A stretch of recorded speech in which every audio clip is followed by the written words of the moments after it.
Hey, this is Christian Buckley with another MVP Buzz Chat, and I'm here this morning with Tom. Tom, how's it going? It's going great, Christian. Thanks for having me in.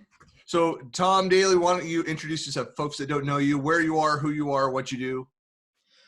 Right. So I'm, like you said, I'm Tom Daly. I am from New Jersey. I have been doing SharePoint for a really long time. All the versions, flavors, variations. I'm currently working with SoHo Dragon up in New York City, but I'm remote for the most part. And that's it. I do a lot of community. I'm heavy into the community and running events in New York and New Jersey and Pennsylvania. Yeah, that was going to be my question. I've known you for part of a decade and around a lot of these events. And so you helped organize a lot of the SharePoint Saturdays that were around New York, the New York event, and others. So how many do you have your hand in now? I'm involved in quite a bit. So not just New York, yes, and New Jersey, we're doing events, but it's not just SharePoint Saturdays, right? Like I've always kind of run the user groups as well in New Jersey, and I'm involved with the New York one, and that one's, so they've transformed from in-person to online.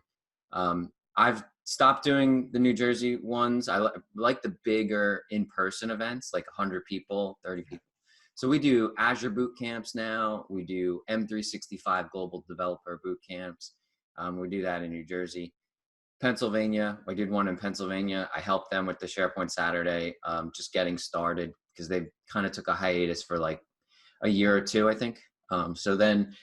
And New York, I've been doing that SharePoint Saturday for almost as long as it's been running. Like, yeah, this is my like 11th run, I think.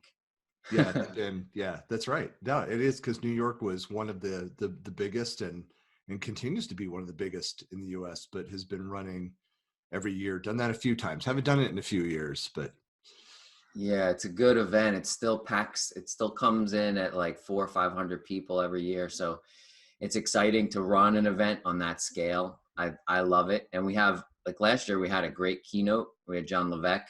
He was amazing, and it like set the tone for the day. People were really excited to just be part of the event. I got the most, probably some of the best feedback from just that event last year, saying, why is it so great?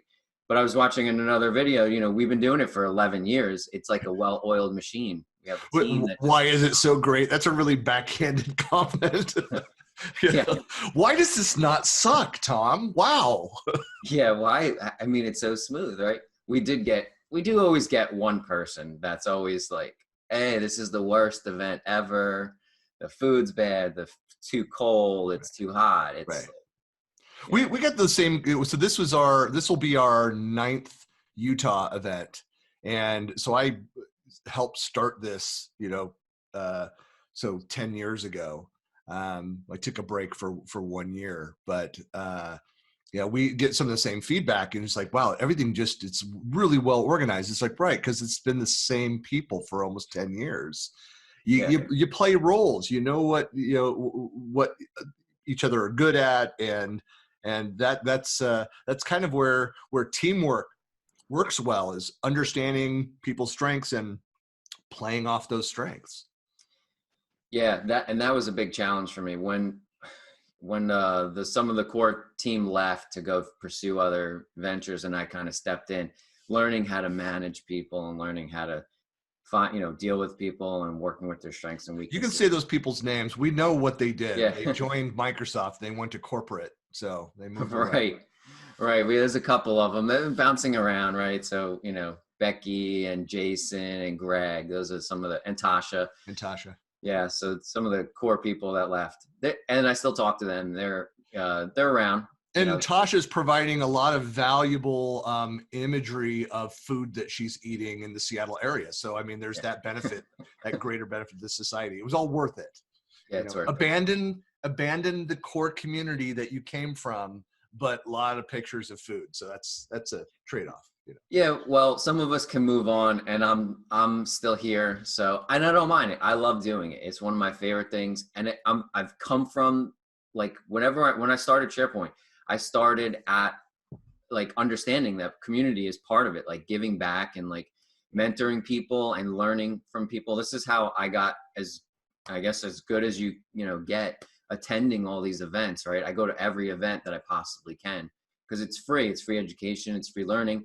And then also networking and collaborating with people. Like I've built relationships over the past 10 years that you just can't get them. Like you don't just get them. Well, somebody just, so Seb Matthews just posted over on Facebook, was talking about, says, we have like these virtual events that are happening, and the Collab 365 guys, Mark Jones and team are putting together these multi-day events on a quarterly basis now. And so Seb posted the question, is like, do I need to run SharePoint Saturday London if we have these great virtual events that are really done well and get hundreds, if not thousands, of people that are participating in the, in real time, and then of course the content that's generated afterwards. And of course, people jumped on the feedback right away. It was like, well, the value is like, yeah, you can go and find, the same or similar content, technical content on from these sessions, but what you miss out on is developing those relationships. I mean, it's also the conversations. Like I can talk to two different people that are deploying some technology, yourself and like Mark Anderson, and get completely different perspectives on that and experiences. And you miss out on that detail by just saying, hey, we'll just go and grab some video online and figure out how to do it ourselves. Yeah. And there's something about that, the in-person meetings where with all the content that's online, and this is kind of why I've stopped the New Jersey user group. It's in a central spot right next to the train station. People in New Jersey commute back and forth to New York. They don't really want to go there. You have so much content available online, so much good quality content. Everybody's got a YouTube channel or something that they're promoting. Like, it's just, there's so much out there, but what you lose is the connections with these people and the relationship, like developing, like having maybe some, just talking over technology at one of these events, or over lunch, you just sitting at the random table next to somebody, and you strike up a conversation. You see that person 10 years down the line. Like I've run into people at events, and like, they've asked me questions. I've worked on projects with them. It's amazing. And I think part of that is that newer people coming into this area and Office 365, and they don't fully care or understand about in-person events that much. They don't, you saw the value 10 years ago, for sure. And I still see the value, but I think coming in, there's just so much other information that the value kind of just, it's hard to justify. Like do I go to an in-person event? Some people don't even know how to handle going to an in-person event.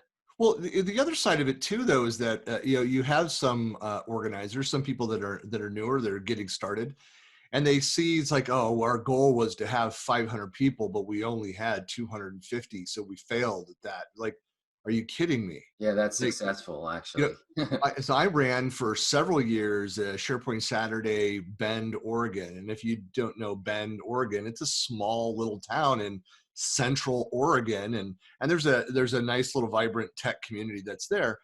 But the most that we ever had, we'd ran it, I think, 4 years, and the most we ever had were 98 attendees. Yeah. And that was one of my favorite SharePoint Saturday events. So great conversation, and it was the FaceTime and sitting and asking questions, and every session felt like kind of an AMA, like ask questions, interrupt me, and yeah, that's why we show up. That's why the speakers show up. We want to be annoyed. We want to be challenged. We want to be like, we just want to be involved. Like, we don't go out there or drive or fly or whatever it is to just kind of sit in the back corner, Right. Is that what were you playing the wallflower in Ahmedabad? Just hanging out in the background. I did the keynote. I did a virtual keynote for Ahmedabad. I've actually been there in India, had a development team out there, and so I was invited by a couple of the local MVPs to participate, and did that. And it's just funny to look like the pan. I didn't realize that you were there.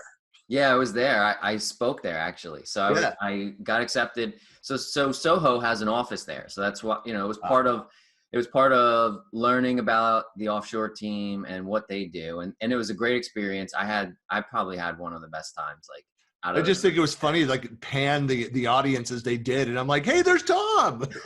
I know. And I was there. I was there in person on time.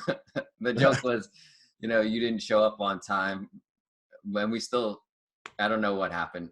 I was online trying to I know connect. it didn't work. It wasn't a timeliness as there. Yeah. But anyway, yeah, it worked out in the end. But yeah. Yeah, that was one of my favorite times. I enjoyed so much of that trip. I got to see everybody was so nice. I got to see everything. I got to work out of the office there, and like the culture and just like the working culture is so different. It's just unique.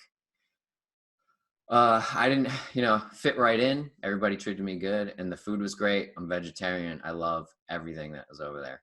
Yeah, So well, it's a great, that region is, we could go and talk a little bit about that, but it's a very religious part of the country. So, in fact, we stayed at a hotel that was just down the road from Gandhi's ashram, which is right by the river. And so we walked down there. I went out running a couple times. That wasn't so great. I think I got the black lung on the, it it is a little was, smoky and dusty, but it was a bit, yeah, but I just love the people, love the food and the culture. I'd love to get back over there. I'm hoping to get back over there in the next couple of years. yeah. Well, so Tom, why don't you just talk about like what's some of the technology? What are you presenting on now? Kind of what's caught your eye with the latest releases and announcements? Oh my God, there's so many things. So my focus really is SharePoint development. That's what I still love doing.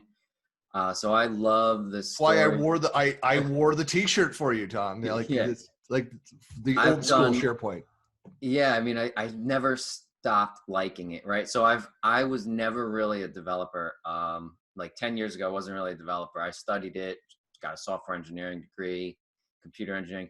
So I started out to C#. So I love the story of like how it evolved over the course of time with the share, on-prem solutions to now my favorite client-side solutions. I love doing JavaScript client-side applications. So following along that, the monthly and biweekly meetings that are by Microsoft, I love those. Those are great, fantastic, and there's just so much content for the new development.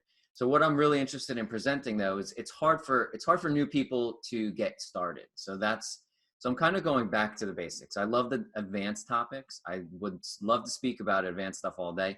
But the thing is, when you show up to, like I said, with these events, there's a lot of new people that are just getting started, and they don't.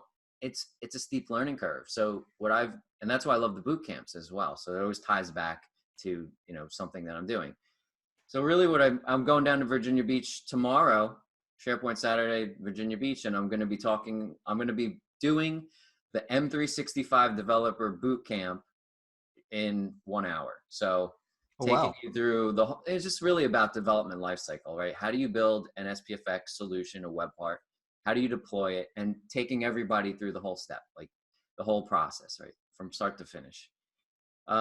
So that's what I really love doing, is just the basic stuff. I mean, it sounds silly. Like I'm doing advanced stuff all day long, but I love to talk about the basic stuff and teach people and help them get on board and get excited about the technology. And I imagine in the end of that session too, you're going to point people that are new to a lot of the community resources. Just as you mentioned, there's tremendous amount of content and other stuff that's out there. But for a lot of people, like, where do I get started? Even to provide a link list of like, here's the blogs, here are the people to follow, here's the information. You provide all kind of that snapshot of the community as well. I have my secret notes. Yes, I have my secret notes. But yeah, there's a lot of great stuff. So, and that's one of the number one questions. Like, how do I get started? What's the best stuff? So there's obviously the Microsoft documents. They're very good, but there's also a lot of other content, right? So the community calls that come out, David Warner wraps those up. If you don't have time to sit on there for an hour, he has a blog that wraps those up for you. So it's all the latest and greatest, but there's like probably hundreds of thousands of hours on YouTube, and that's overwhelming for new people. It has to be streamlined and tight. And I don't have a curated list, but that is a great idea, that I should come up with a nice, getting started. I have a feeling that there's one already out there, but Well, that's like the Tom marketing Daly guy in version. me that says like you always, have something to put in their hand as they're leaving, kind of thing. But yeah, but I know that, I mean, that's kind of a common thread with people that are very active in the community is like, we've been around enough that, if people say, well, where do I go for this? I don't know. I'm not a dev, but I know, dozens of really good SharePoint devs, and I can refer people and will point them towards blogs or other sites. But it's a so I also don't have kind of a ready to go, but just sitting for 5 minutes and thinking about it. An email response to somebody's question can generally point them to 5 or 6 different people or locations. Yeah, I do leave people at the end of the boot camps, and I say go to Voitanos for training because they have a free course on, and there's a lot of intro stuff that you can get started, and that's the best SPFX training. Other than you have the Microsoft documentation. If you want training, Pluralsight has stuff, but Voitanos actually has exactly what you need. So it's worth it to check that out. And there's some free content. There's coupons. There's whatever. And Voitanos, and so Andrew Connell also leads the Cloud Dev podcast, which is another great show. I think the latest episode they're interviewing, talking about dev with Mark Rackley. Mm-hmm. So some great content. I do listen to that occasionally. Sometimes people that I know on some topics, my eyes glaze over halfway through, some of it. But again, they do a lot of name dropping, but talk about the resources. It's just another great place to go check out. Yeah, there's so much content. And I was going to ask you, how do you stay current? Like, how do you stay on point with everything that you're doing? How do you follow along? Is there some magic secret that you have? No, it's I think like everybody, I think so. I know I have people that I go to and ask questions around different topics. Sometimes it's where I reach directly out to Microsoft folks. Like I always used to say back in the day, you have a question about anything. I worked in the migration administration space within SharePoint. My go-to was Bill Bear. I could tweet right him, to the point. right. I go right to the source at Microsoft, and Bill would always do the official. Here's Microsoft's official position on this. And then when I had a purple badge, it was on campus, and I of course lived in Seattle for 12 years, and I would visit on campus, and he'd give me the official statement. I'm like, yeah, but how does it really work? And he'd kind of wave like, shut my door, shut the door behind me. And then he would give me kind of, well, this is what actually is going on. No, but you have a lot of community people that, as that have joined Microsoft that are still very community centric. Right. And so I'll tap into those folks. But then there's other things like I'm a big fan of like the whole Regarding 365 crew.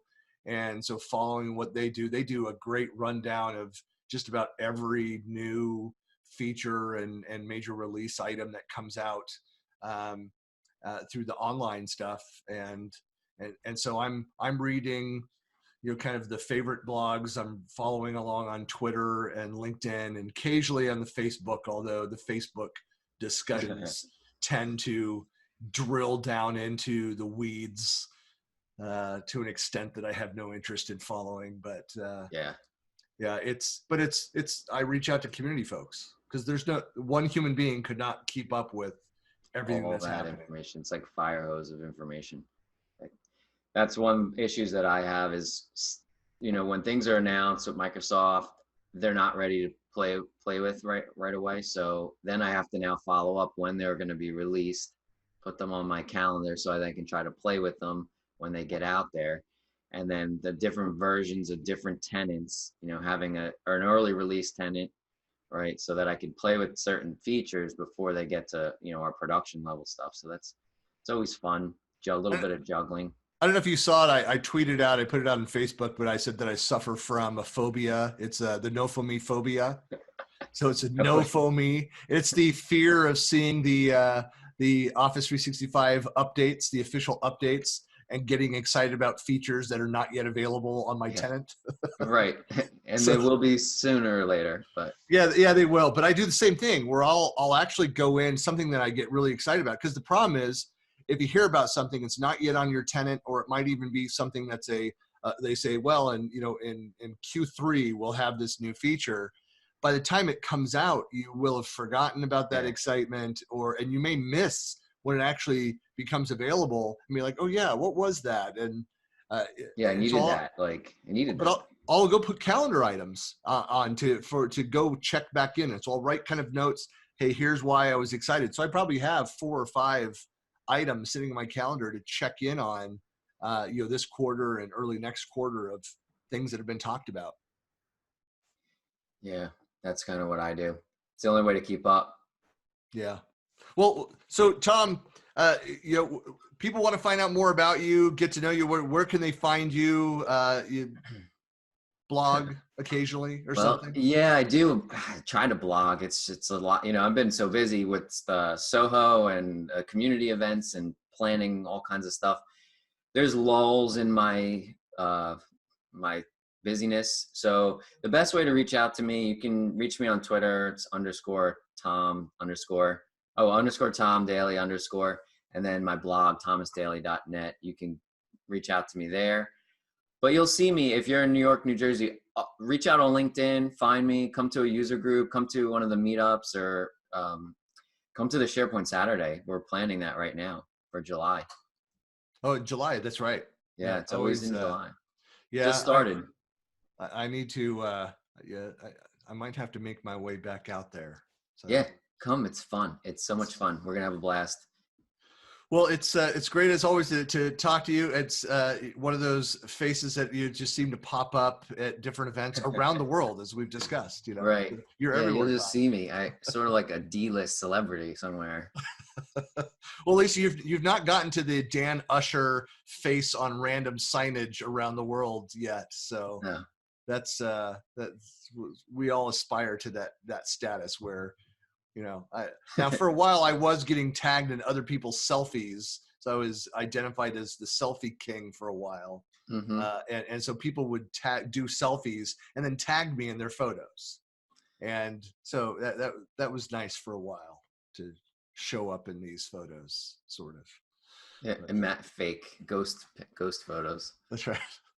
All right. Well, hey, Tom, it was great talking to you. Yeah, pleasure. I'll talk to you soon.